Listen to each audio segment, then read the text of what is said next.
he'd tell me stories about when he was a kid. And he'd smile at me. And we'd always have a laugh. And he'd always be happy when I went to see him.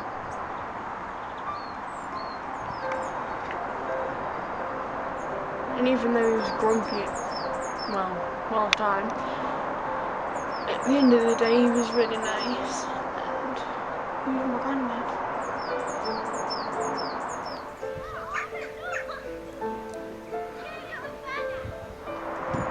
I believe that if someone's died before you did, you'll be reunited with them in heaven.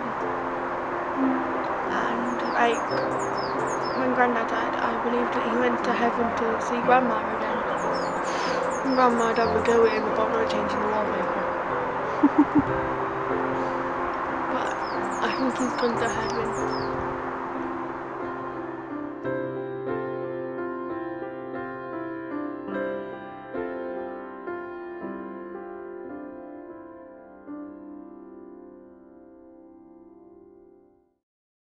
He liked being out with the dog, his dog.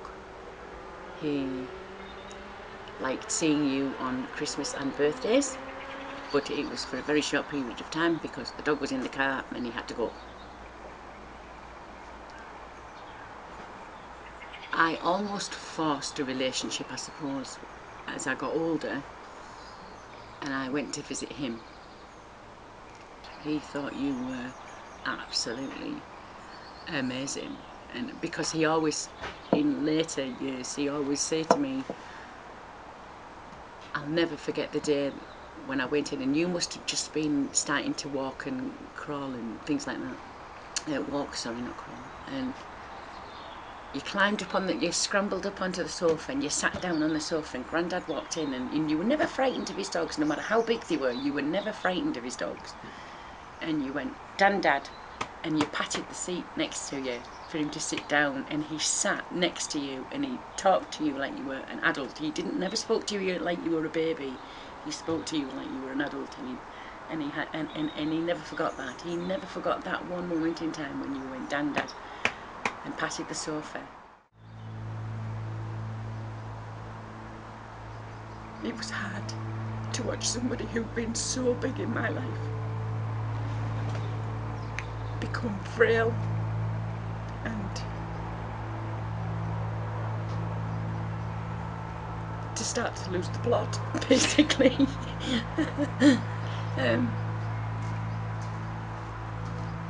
It wasn't so bad at first, and we kind of made a joke about it because that's how I handle things. I make a joke about it, make it funny, let's get on with it, crack on. And it wasn't so bad at first. And then when you start to realise that that person, whoever it is, never mind if it's a relative or whatever, that they can't cope on their own, and yet you're faced with, well, what do we do next?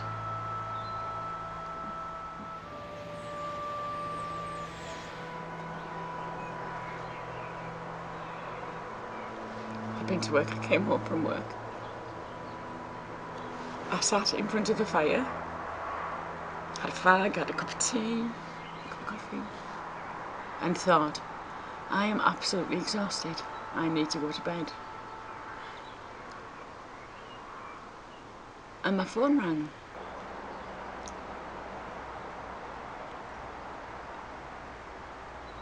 It didn't hit me at all. At all. I drove to the care home. It didn't hit me. Walked through the door, let myself in. Didn't hit me. Didn't hit me when I went upstairs to where he was. And the carers met me. Didn't hit me. I kind of expected one of them to say, ha ha ha, silly old buggers sat up having a cup of tea again. Everything's like, because it had happened so many times before, I was waiting for one of them to say, but Rachel sat wanting his cup of tea, right? And then she said to me, do you want to go and see him? And I sat down and I said, no. No. And she said, well, that's fine, you don't have to if you don't want to. And I thought, well, I can't not. Hell, I've seen him every day for the last 4 years. I can't not go now. So I pulled my big girl panties up and I said, right, let's do it, because if I don't walk through the door now, I'll never do it.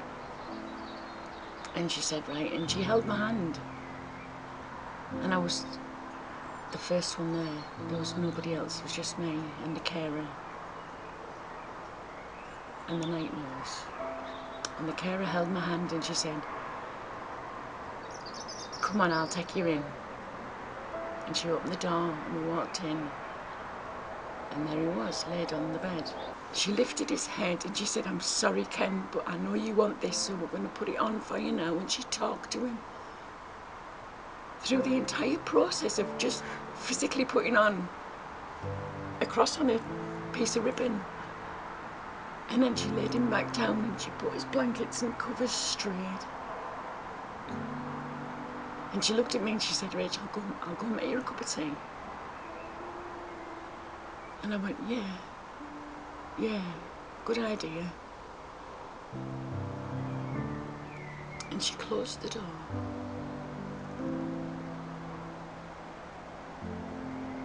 And left me in the room, just me and him.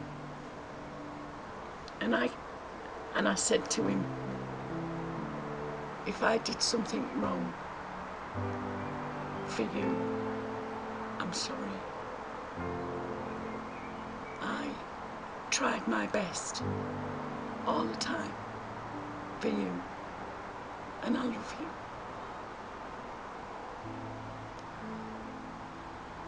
And that was it. And then I had a little prayer, and then your Nana and Grandad walked in. Nana and Grandad Steve walked in. And it kind of just went a bit funny from there on in. It was so surreal, I can't even explain how surreal it was. Because I then felt I had to be strong for Nana. So I kind of put everything I felt to one side, though, although I didn't think I thought at the time. It was weird, I just put it all to one side.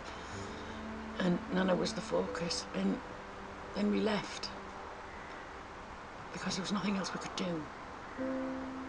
So I said, ta-ra. I said, see you later.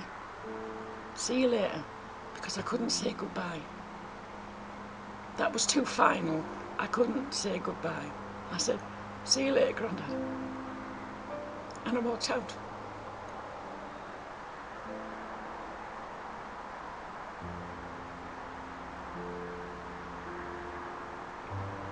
It's gone.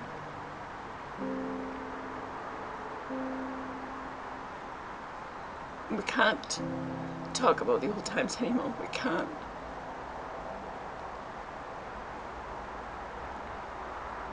I can't go back and tell him I'm sorry, we should have tried harder to spend time with him, even though he was so bloody stubborn.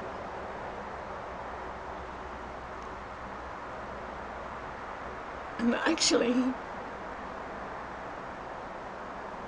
I miss him very much.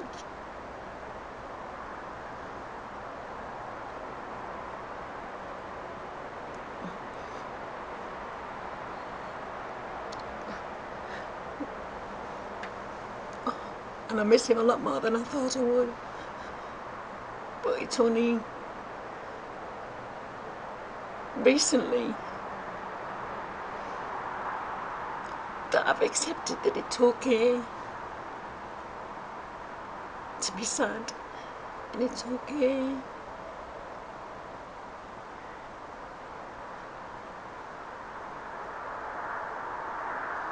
to not just say it, don't worry about it, honey, it'll get better. To say it's okay, honey, because I feel really sad too.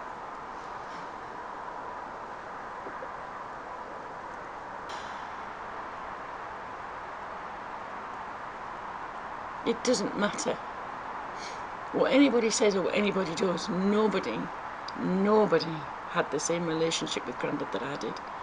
Nobody can take that away from me. Nobody can turn around to me and say, you didn't do your best, because I bloody did. I loved him. the cantankerous, miserable old boot. Was my granddad, and I loved him. I loved him very much.